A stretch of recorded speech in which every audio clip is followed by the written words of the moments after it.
die now or die later. What is the quality of life for a cricket? Is it worse to be crushed or eaten?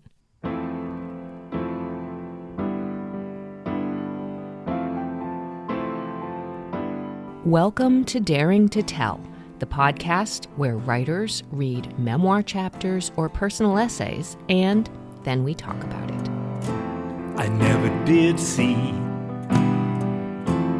nothing like that. I never did dream nothing like that.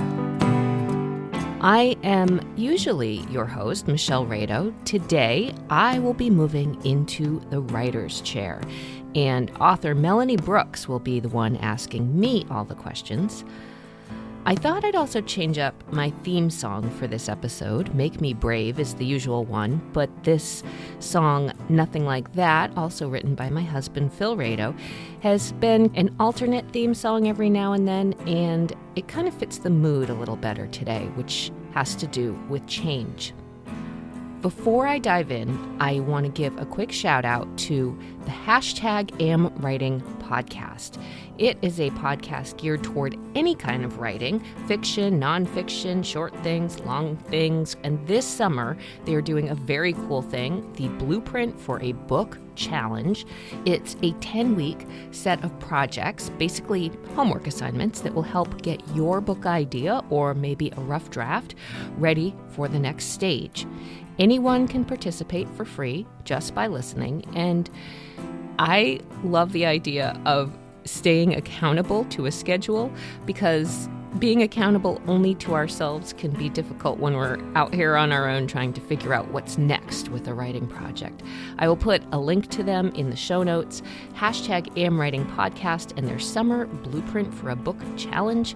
It's already underway, so hop to it. Now is the time. Also, the next bookstore I am featuring in Maine is none other than Twice Told Tales in Brunswick, where I have been volunteering for a year now. It's hard to believe. If you are the first visitor to come in and say you've heard about the free Daring to Tell prize package, well, it shall be yours. I will say more about it at the end of this episode. Now I shall make you wait no longer. Here is Melanie Brooks, guest host for this month's Daring to Tell. Well, thanks for having me, Michelle. It's fun to be back. And like I said, it's fun to be on this side of the table and get to ask you about everything you've been asking all of these other writers about. Let's talk, first of all, why don't we start with your essay in terms of just talking about the context of that essay a little bit and why you chose this particular essay to read. I will tell the audience that it was chosen as for 19th place in the Writer's Digest annual personal essay contest, right? Yeah, that's right. And I was just looking up on Writer's Digest and saw your name printed in this month's issue, which is exciting. So thank you. So that's fantastic. Congratulations on that. It's always fun to have that kind of publication success. And for listeners who may not know, Writer's Digest has a huge distribution. So I can imagine that there were a large number of entries in that contest. So getting number 19 is fantastic. Congratulations. Thank you. Thank you so much. I was super, super excited. When you see those words, congratulations, I don't know. Sometimes you go, wait, is this some spam thing? But I was like, I started, screeching at supersonic levels. Yeah. So talk a little bit about this essay. So it's called The Wonder, and it's actually coming up on almost a year old now to when I first wrote it. So when my husband Phil and I moved from Boston to Maine in the summer of 2020, I started doing this thing with friends and a couple of the smaller writing circles that I had been in. We were talking about how to build a platform and all this kind of stuff. And a newsletter came up as one idea. So I thought, I also love it when I read books that document people's experience in a year in the life of something. And I thought, we're coming up on this major year experience. I'm going to write a newsletter every week. And so I started doing it in June of 2020, a few weeks before we left. And every Friday, I would sit down and type out, here's what's happened, here's what we're doing.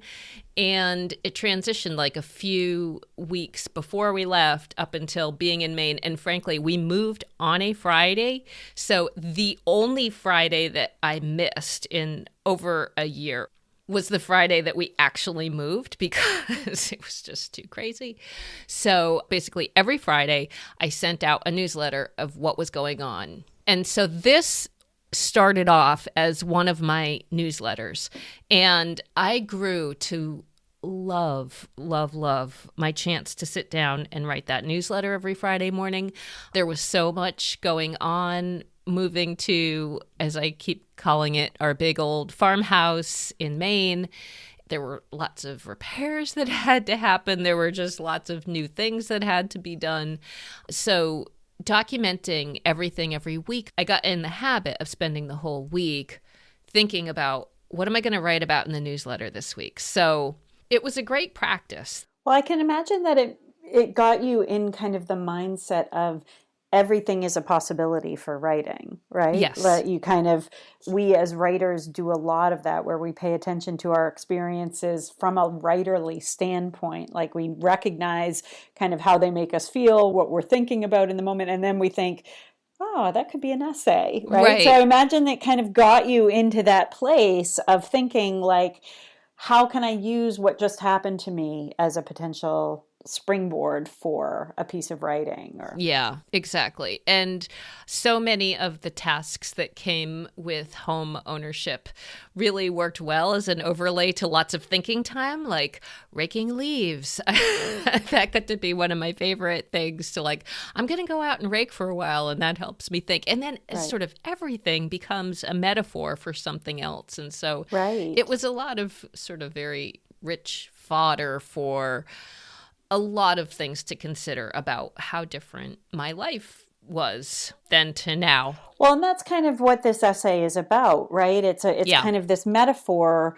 that it, hones in on this very specific little experience, but acknowledges kind of the grander scheme of taking this step of moving away from Boston, moving away from your careers in Boston, moving into this, is that a 100-year-old farmhouse you're in? 200-year-old farmhouse, Yep. And how you see yourself evolving out of that experience. Yes. So it's a beautiful metaphor for that. So I'm excited for the audience to hear it as well. Thank you. All right, so without further ado, Michelle is going to read her beautiful essay, The Wonder. Thanks.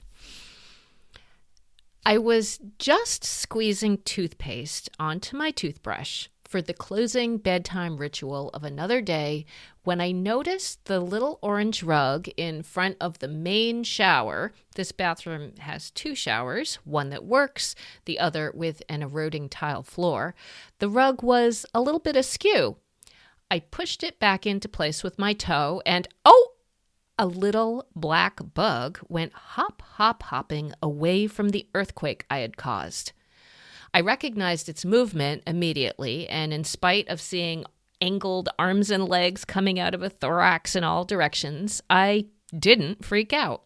It was a little cricket, a bug that has charmed me. But this one looked a little funny. Upon closer inspection, I could see it was missing one of its hind legs, and so was impaired a bit in its hopping, heading more in a circle than a straight trajectory. "Oh no!" spurt forth from my throat. To Phil, these spontaneous exclamations usually signal something that suggests far worse than whatever is truly the matter. "What's wrong?" he called. "There's a little cricket in here and it's missing its hind leg and I don't know what to do about it." "Baby, you can't do anything." And it's true. How can I help a little cricket with only one hind hopping leg? Over the past year, our first year in this 200-year-old farmhouse on the mid-coast of Maine, I've come leaps and bounds in my tolerance of the multi-legged critters that I now live among. In the city, I was quite certain that insects and vermin were interlopers in our world. Here, it's become much less clear who the interloper truly is. When I find bugs in the house that I don't want to crush or flush, or that our cat Rocky won't stalk and eat, I run for the Bugzooka. Truly a miracle invention for people like me. It is a long suction tube device that captures the offending critter, which you then can take outside to free. If I have the time and interest, I'll carry it out to the back deck to dump the lucky specimen into the bushes. As I fling them back into their world, I often tell them, "Boy, will you have a story to tell when you get back home." If it's an especially objectionable bug, like those awful stink bugs, I'll take it out front and walk it across the street to thrust it into the brush on the other side of the road, a full 20 yards or so from the front door. That way, they'll never find their way back. Yeah, right. Sometimes, like if I'm upstairs and busy writing or reading or cutting sound or something, I'll just leave it trapped in the capsule and try to remember to let it out later. Sometimes I catch a few before emptying it. Sometimes I forget and they die there. But I felt so sad for this little cricket, trapped indoors. It was late and dark, and I didn't particularly want to bring it outside, where I figured it would only be eaten anyway. I've come to realize this will be the case for any of the bugs that I catch and release. Die now or die later. What is the quality of life for a cricket? Is it worse to be crushed or eaten? Now, as I type this, I think I probably should have caught it and put it outside in the bushes, where it might have at least enjoyed a bit more time to hide under a leaf and sing. Enjoyed a bit more wonder of the world. Hindsight tends to be more obvious after the fact, and in this case, I wish I had done that. Instead, I got myself a bit more worked up about the little critter while I continued on, brushing my teeth, consulting Phil about what to do. I went back to see where it was after making its limp hop getaway from the orange rug to under the bathroom scale. It had paused there before heading under the radiator. As I got down on all fours to see where it was going, the horror truly struck. I witnessed it stumble into a loose pile of dust and, oh no, a medium-sized daddy longlegs crawled out from under the radiator and masterfully encircled the cricket as it entered the spider's lair. Well, that's it, isn't it? Nature in action right there on the bathroom floor, as Phil and I strive for survival of the fittest in a different manner by way of brushing our teeth. I was completely bereft. If my prior cry had been alarmist, I was now escalated to a 4-alarm blaze. You're not going to believe this. Just now, I just saw the cricket get tangled in a web of daddy longlegs, I cried, and I can't do anything. What can I do? I hate daddy longlegs. I know, Phil agreed, while climbing under the covers. Yet, I've learned to accept the spiders, most of them, depending on their actions and locations, because they eat the bugs. That's a good thing, isn't it? Usually? I imagined the horror of the poor cricket, just trying to seek refuge from being stepped on by a giant human or pawed at by a curious tabby, only to meet its demise with this horrible, long-legged vampire. This past year, I can hardly conceive of my own metamorphosis. Now so casual, even while bereft, about the fate of a cricket in our house. Now, when I see bugs making themselves at home here with us, my first reaction is not to immediately call the pest control company. I assess based on the bug. Stink bugs and beetles I catch and release. Ants I squish. Spiders may require me to call Phil, but often, if I let them be, they'll just move on within a day or so. Flies, Rocky instinctually catches and consumes, but one morning he threw up 5 times in a row, I think because he had eaten too many bugs the day before. If they happen to be near a door, I'll try to shoo them out. If not, I'll swat them. But worst are the awful wasps who try to nest in our vinyl siding or eaves of the barn. Once in a while, one will show up on the inside of the screen of the bathroom window. If you simply shut the window, the Grim Reaper visits within about 36 hours. That's a pretty decent response time. And so when I catch myself, as I did the other day when I was sitting on the retaining wall outside our front door, talking with my best friend on the phone after finishing my run, I paused at the transformation because as we were chatting, I noticed a bug on my leg. "Oh, something's on me," I interrupted her story as I looked down to examine what was crawling on me. It was something benign with wings. "Okay, as long as it's not a tick, I don't care." Ticks are a whole other category deserving an essay of their own. And then the realization hit. "Oh my God, did you just hear what I said?" "I know," she mused along with me. She, who had had to catch and release or kill spiders that would creep along the corners of her damp Bay Area house when her 4-year-old daughter and I would both shriek and jump together at all manners of insect. She, being the adult in the room, had no qualms about removing most of the creepy crawlies. The same girl I had taken a bee sting for back when she was an infant. Now that's love. A year ago, as I ran along the country roads, I jumped almost as high as every grasshopper that sprung up in my path. I had to say to myself over and over, better to have a grasshopper land on you than be hit by a car. But still, my instinct to leap away from the grass and into the road was so strong it took a meditator's focus to keep me off the pavement.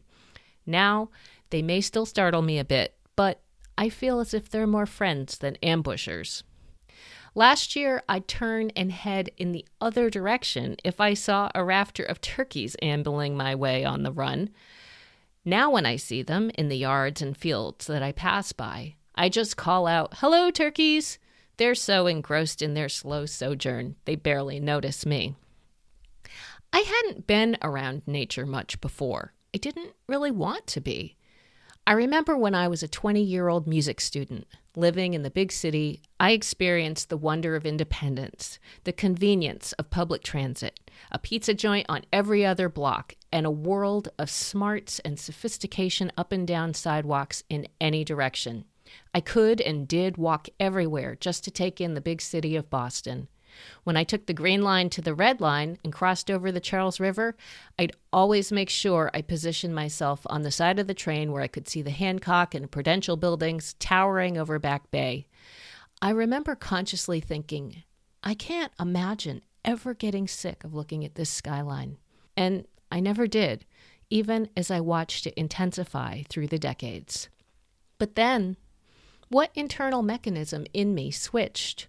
A new lure of freedom. Now, the vista that I can't imagine ever getting old is the meadow by the farm on Pleasant Hill Road. Truly a pleasant hill. What makes this meadow unique in all of Maine? I don't know yet. But when I see this particular meadow, I know we're back near home. Our meadow, like the little prince's rose, unique to him from all other roses.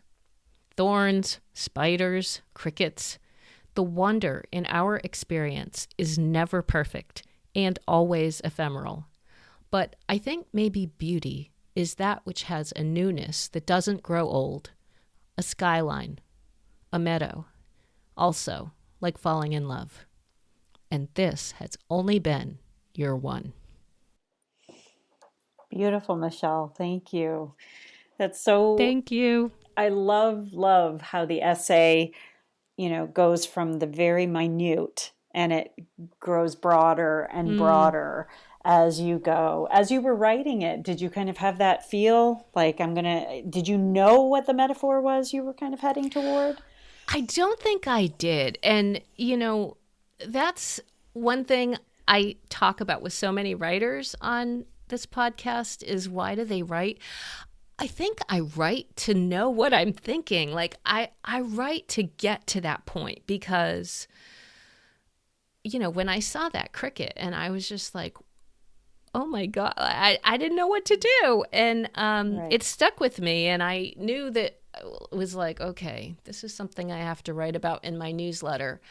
And so many of the people that I would hear back from in the newsletter are also city dwellers. And so sometimes they'd be like, wow, that's a lot to deal with. And then I think for people who don't have such bug phobias as I really have, they're like, come on, Michelle, get over it. And that's so it's somewhere between those things. But I think that when I know that something has piqued my curiosity, I have to keep writing through it until I get to why or what it is. And with this, that's kind of what it led to, is like, wow, all these changes in me, and how did this happen? And boy, check that out. I can imagine that for you, looking back over a year of, now it's 2 years, right? And of, living what constitutes basically a whole new life, right? From what you were living,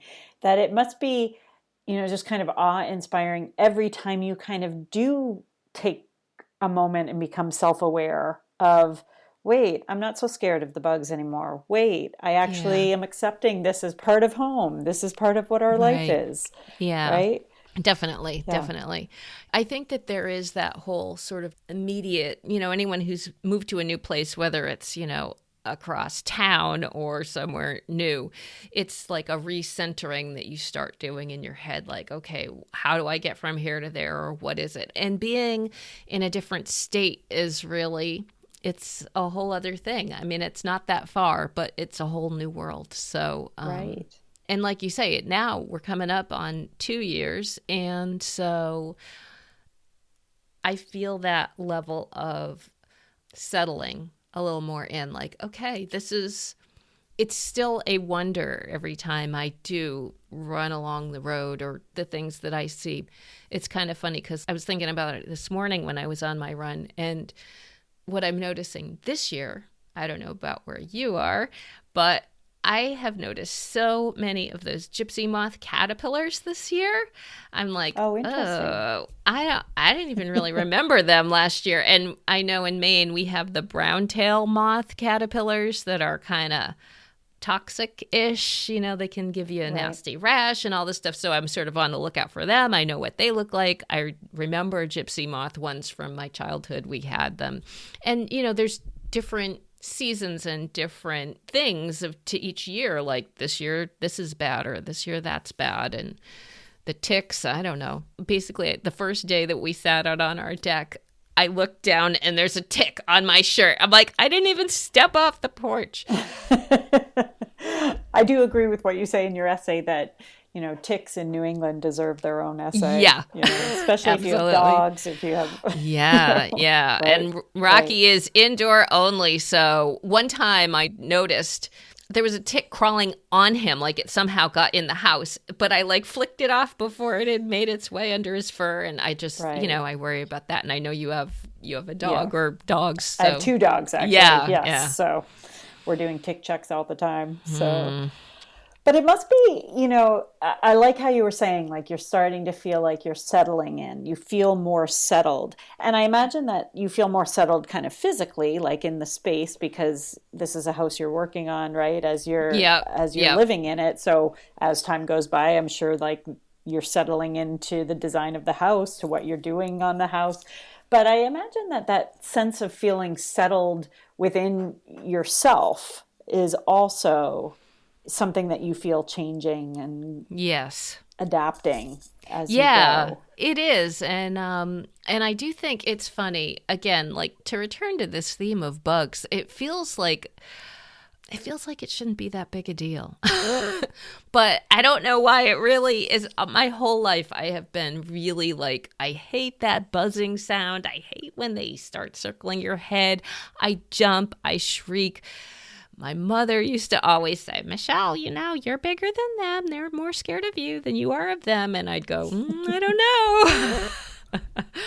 And that's why that's been a pretty big thing for me, that I'm less phobic than I used to be, which I feel like is, I need to unpack that one a little bit more as I do more writing, I think. Yeah, well, there are different themes that kind of weave their way into this essay that I wonder, as you were reading, I was thinking about this whole theme of metamorphosis, and I was thinking that you have a lot of other themes that kind of weave their way, this theme of overcoming fears and theme of change of life, making a decision and uprooting yourself and starting somewhere new. And I wonder, do you see yourself writing any more on those themes, or have those themes kind of entered into your writing?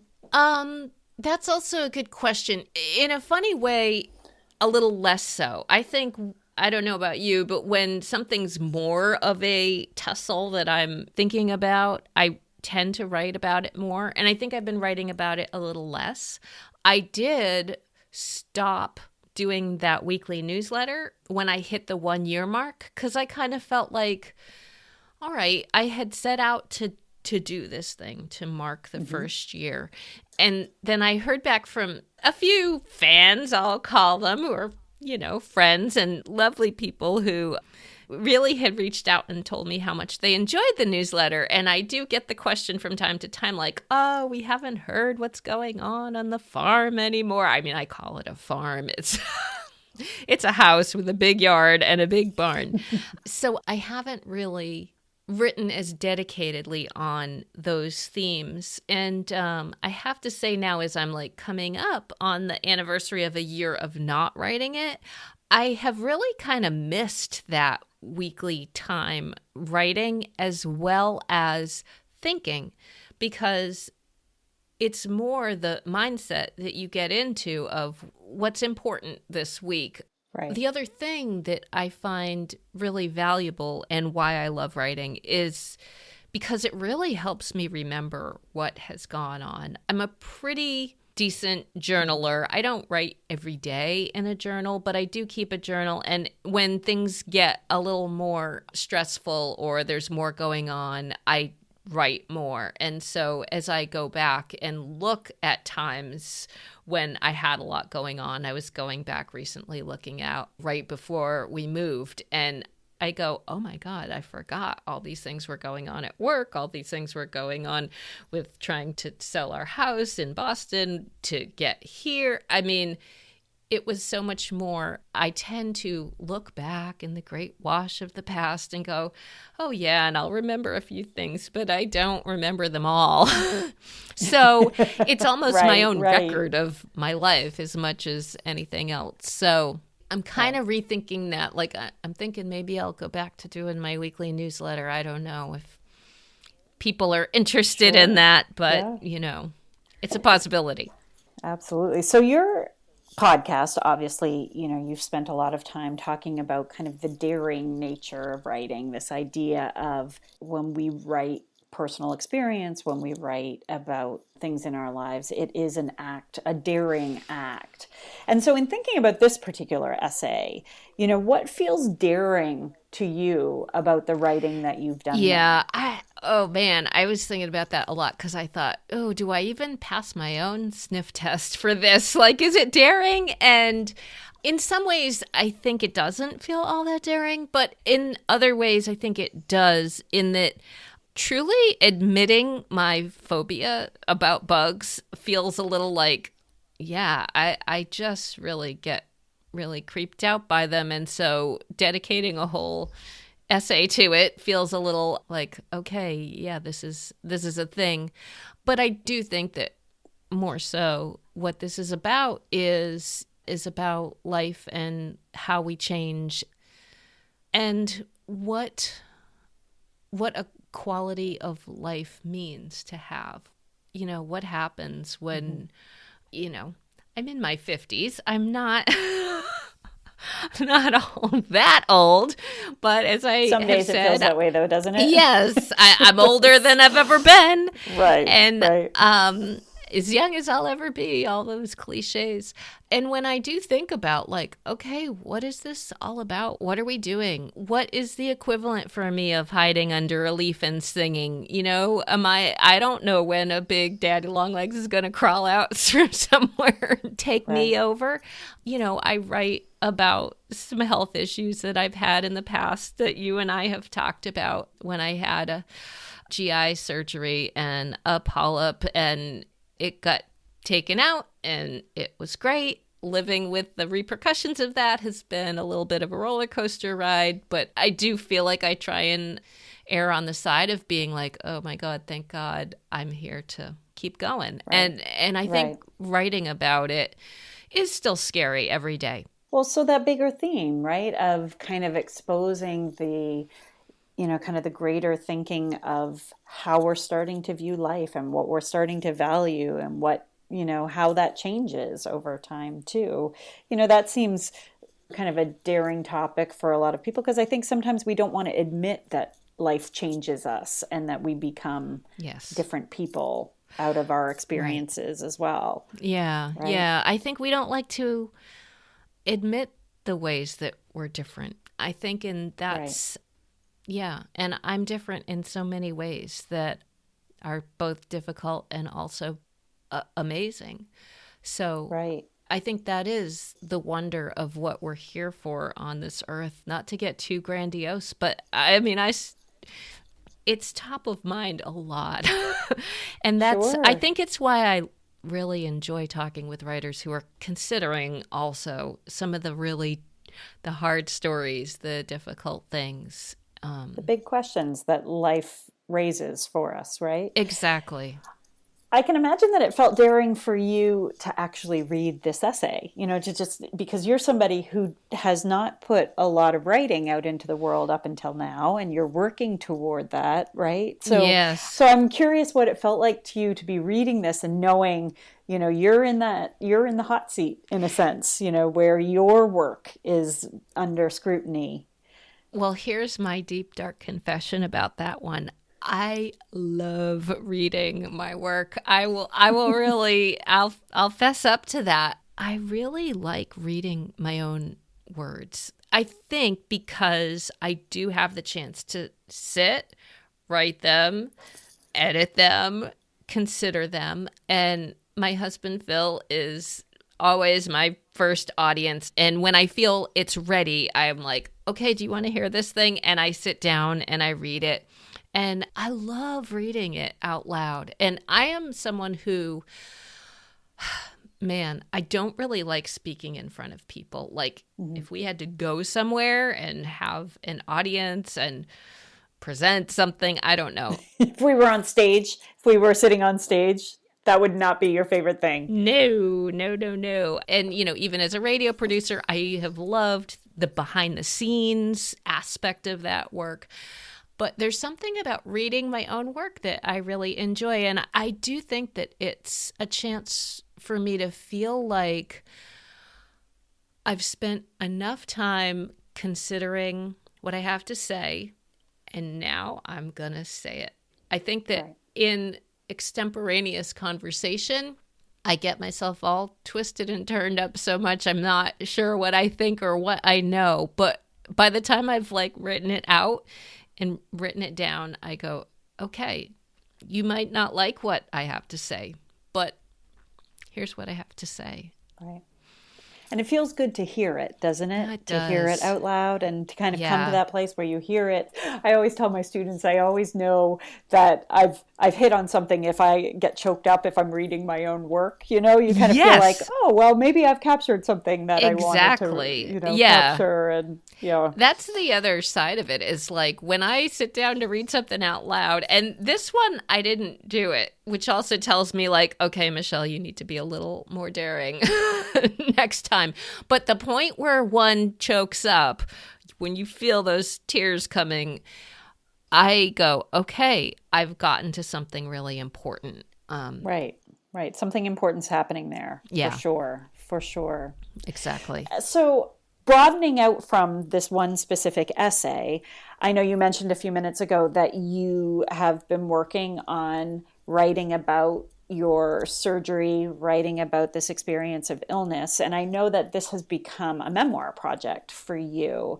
And I wonder if you would talk a little bit more about the broader writing that you're doing and kind of what has motivated you to move into going with a book-length project and how that's going for you, what that experience has been like for you. Sure. It's been every emotion that one can think of. I think it's been really On one hand, it's felt really indulgent because as we've moved here, I've had more time that I can spend working on my writing and writing about the surgical experience, and not just that per se, but I think the recovery, and the theme is my gut and how, I had a very religious upbringing that was a religion that trained me to not trust myself, essentially, to not trust the things my body was saying.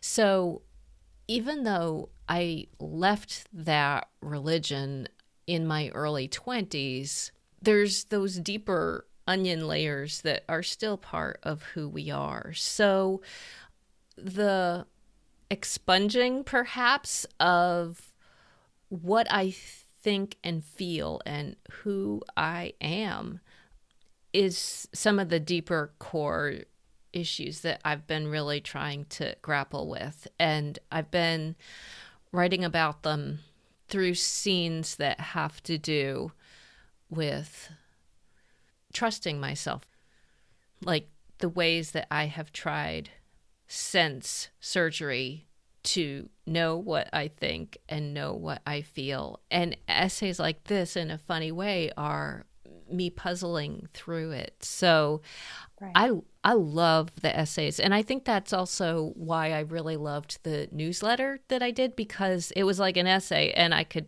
have as many words as I wanted, although sometimes they got a little out of control. But right. So working on the memoir, it's funny because that has sort of taken a back seat as I have done more, I don't know if you want to call background work or something, like producing the podcast. I have a podcast client even. So doing the weekly writing and doing the podcast has helped me explore how other people have written books, which is why I was really drawn to you and your story as well, because your book was all about that. And I'm like, wait, her book's kind of like my podcast. So that was pretty cool. And yeah, I'm still working on the memoir, but that's more slow going. And I use that word scene so cavalierly and realize I'm like, don't have enough scenes. I've write a lot of pontification. And so I'm going to be spending some more time going back and have to put some more scenes in and all that writerly stuff that we think about too. So I don't know. I'm meandering. I feel like I'm kind of... No, I think you're doing great. I think, one of the things that you mentioned there was kind of the surgery is kind of what started you writing about it, but it's really becoming a story that's so different than just being a story about having gotten this surgery, right? And I love how you talk about that you started recognizing it's all about your gut and it's all about kind of trusting yourself. And I think about, there's a book by the writer Vivian Gornick called The Situation in the Story. And she talks about this idea that often we start off with this set of circumstances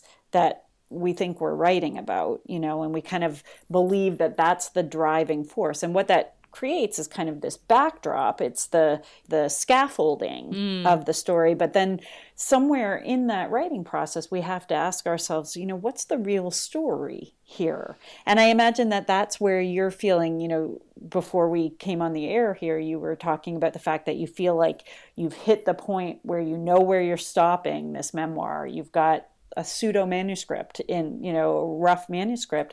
And it must feel like for you to have all this material and then to start being able to go back and ask yourself this question, like, what is this story really about? What am I trying to accomplish here? Yep. Right? Exactly. I have that book, The Situation in the Story, on my stack of writing books that I am still working my way through.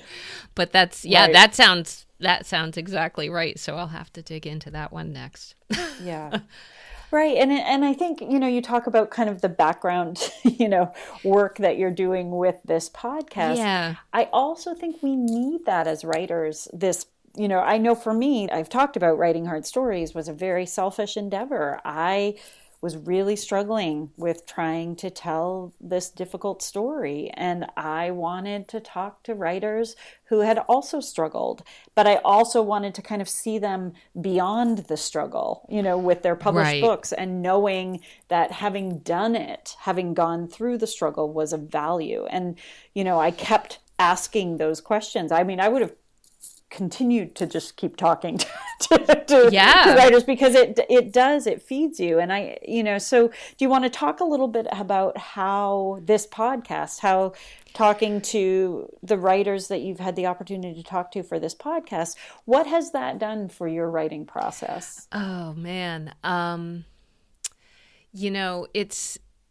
It has made me feel a little braver, a tiny bit. Like, I do feel like the braveness are mini steps that we take, almost one word, one little story at a time, where I go, okay, no one is ever even going to see this. So if all that matters is I put down these words so I know what I'm thinking, I've at least given myself that much permission, which for me is huge. Like, I have come from not allowing myself to think certain things. I really had such a mental block of what are the right thoughts and what are the wrong thoughts, being in my upbringing. And I think that the other thing that I grapple with about that is my childhood was not all terrible.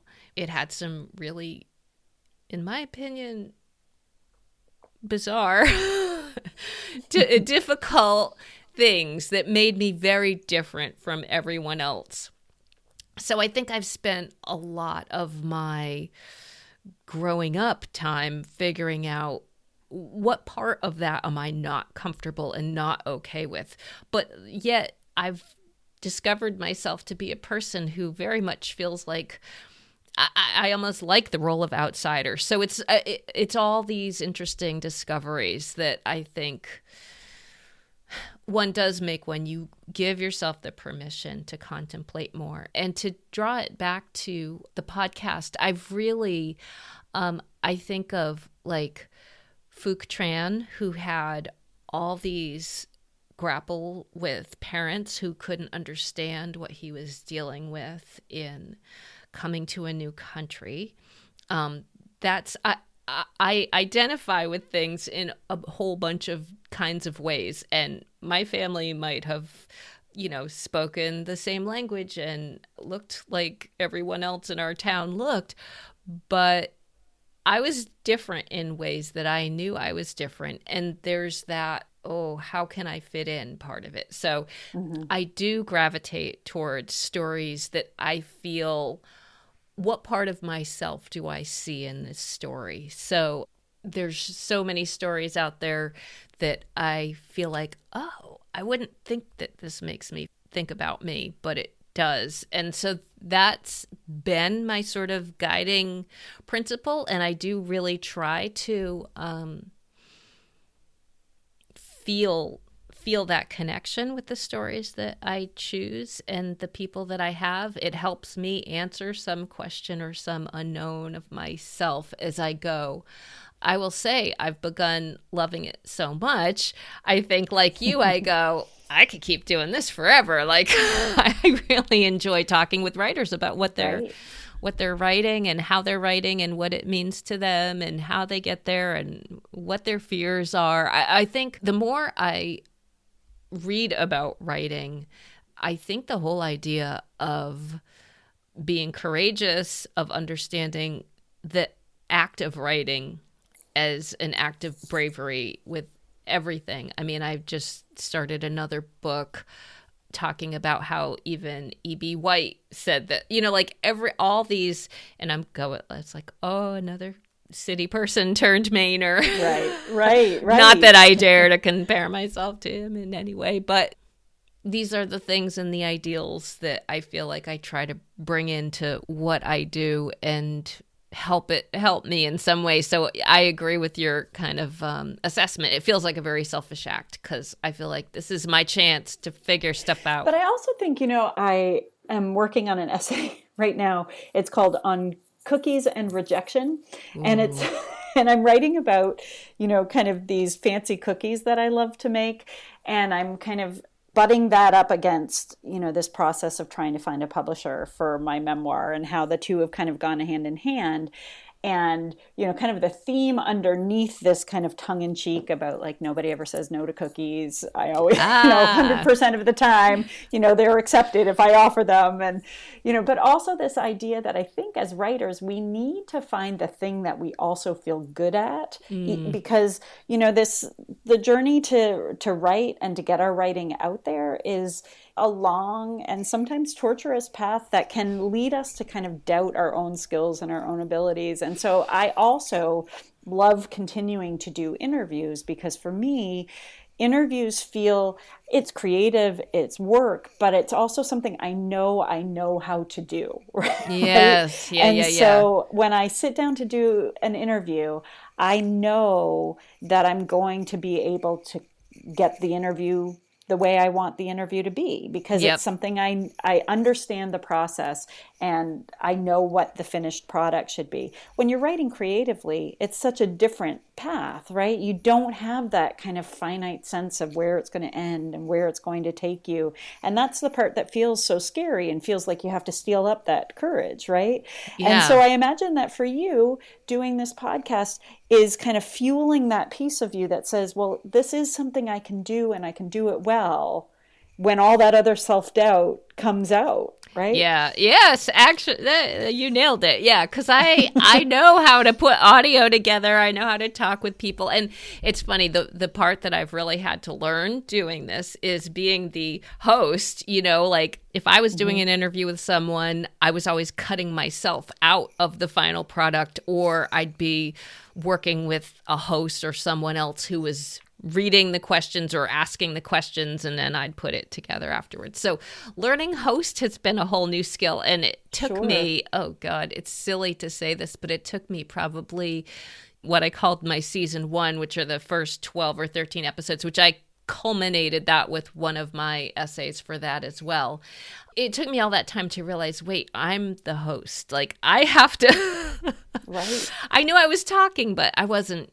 I don't know. It takes a while to learn the things that sometimes that we even know. Absolutely. But overall, yeah, I was like, I know how to get an episode of something out. Right. But yeah, writing, you go, especially with me, where I, like you said at the beginning of this, like I don't know where it's going. I have to look inside to see where it wants to go. And that's been a very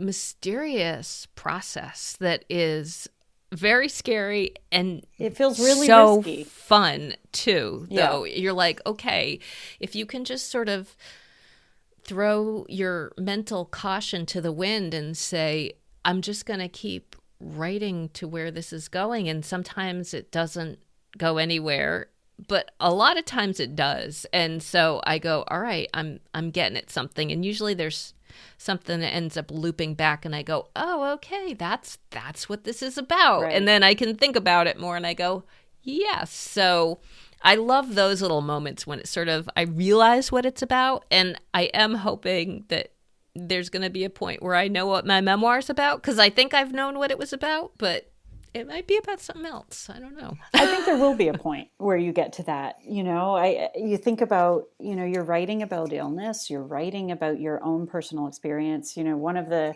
paths that I've taken with my work is to start becoming familiar with the narrative medicine field, which is this idea of how stories of illness and trauma, how they inform both the person's experience, helps them to understand that the experience that they've been through, but it also helps to inform the practice of medicine in so many ways as well, right? I've heard of that, that shift from, seeing the illness to seeing the patient, right? And it's stories that help create that shift. And, when you write your own personal experience of illness, you're also offering kind of the gift of community to other people who might be going through the same thing and who are looking for just somebody else's experience, understanding how somebody else coped, knowing that they have to go through the same thing. So, exactly. You might be getting to that place in your writing, and you never know where it'll take you. Yeah.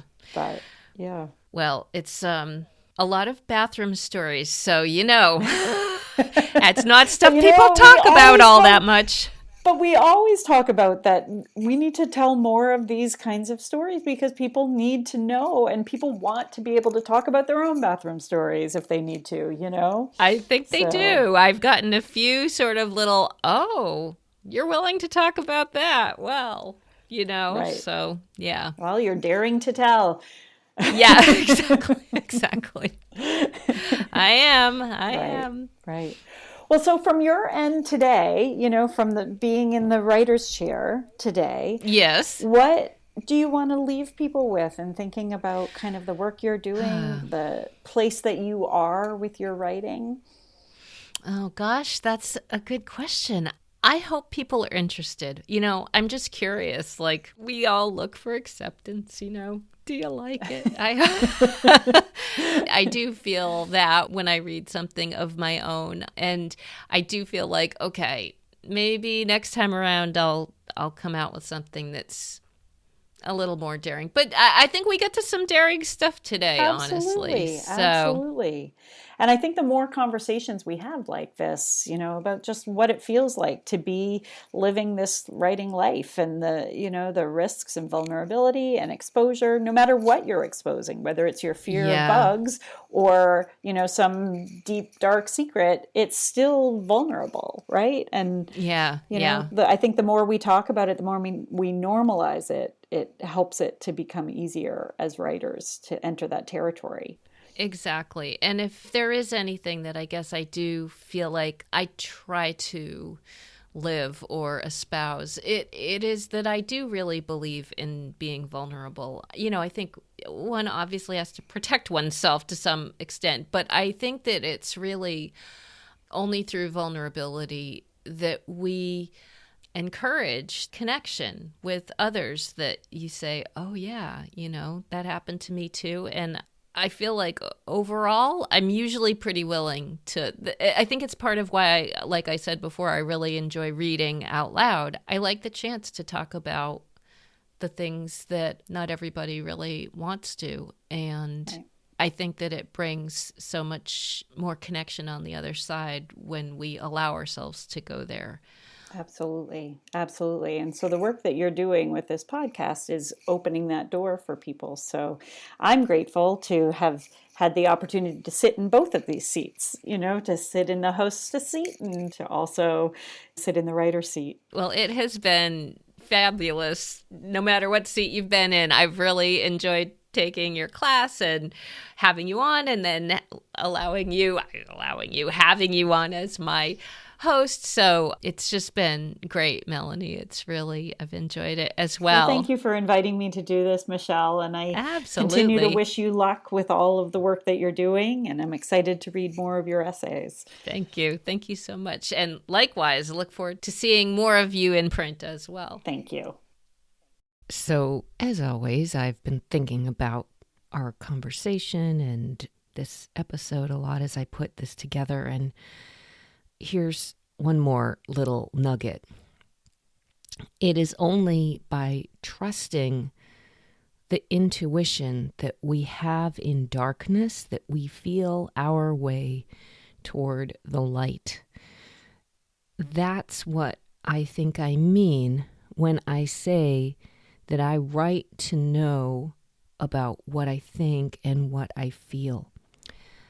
I'm reading an amazing book right now by the writer Rebecca Solnit. It's called The Faraway Nearby, and it has spoken to me in so many ways, but as I am putting the finishing touches on this episode, I read one line that she had said in the context of the amount of daylight and darkness that happens in the extreme north and south of the earth. She said, "Creation is always in the dark because you can only do the work of making by not quite knowing what you're doing, by walking into darkness, not staying in the light."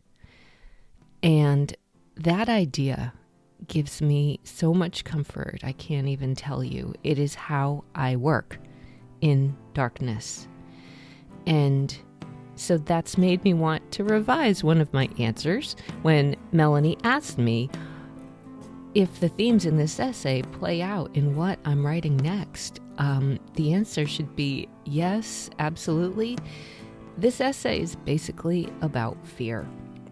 From the very smallest things to the very largest. Fear of bugs, fear of dying, and even more immediate, fear of living.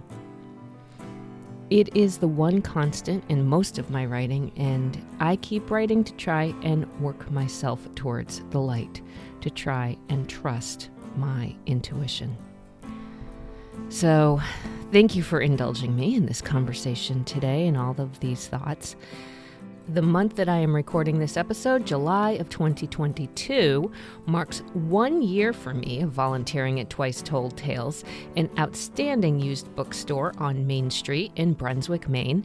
It is also the 7th anniversary of the store itself, which is run by the Friends of Curtis Memorial Library, and it is the bookstore I am throwing a spotlight onto this month. So if you live in or might be visiting the mid-coast of Maine, stop by Twice Told Tales, tell one of the volunteer staffers there that you would like the Daring to Tell prize package.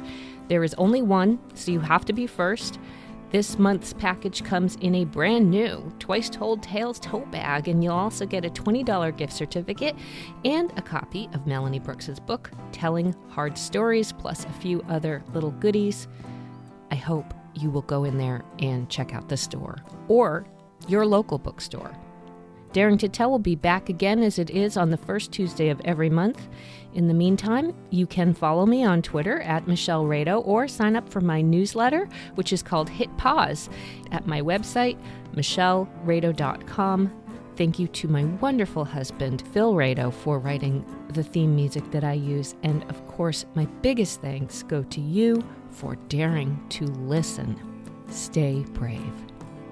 I imagine all the trees can see and the sun can move and the moon will slide into that place where we